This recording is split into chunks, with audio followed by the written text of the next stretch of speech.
Hello everyone! I am Kate Hazel Escalicas from 11 Yums A. So, welcome to my first ever podcast. Anyways, sa mga nagtatanong o magtatanong kung may love life ang ate nyo, yes, meron.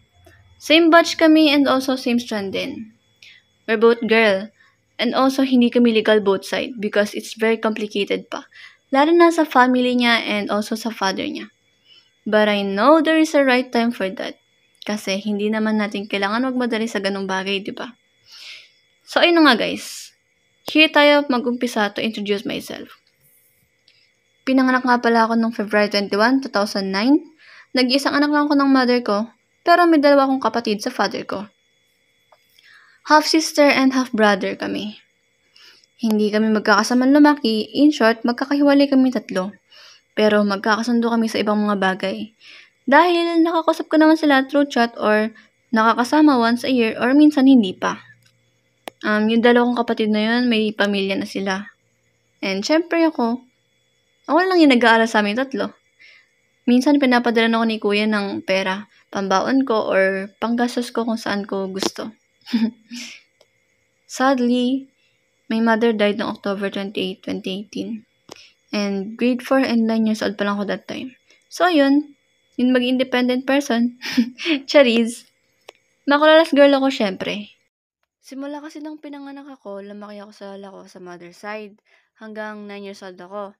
And inispal ako ng lola ko sa mga gusto ko ring bilhin, but of course with limitations lang din.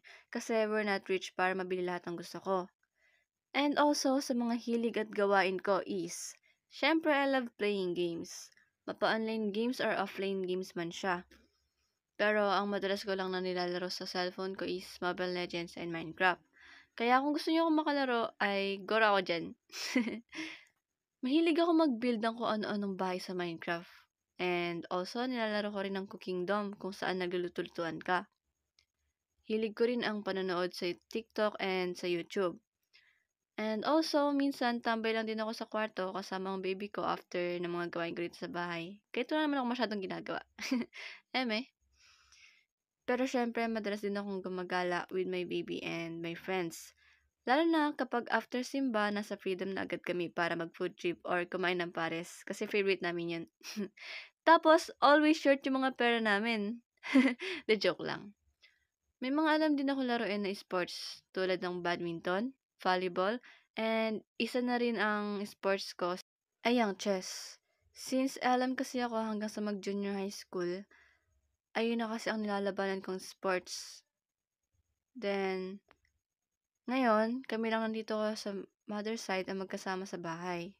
Hindi siya strict when it comes sa mga ginagawa ko or mga gala na pinupuntahan ko.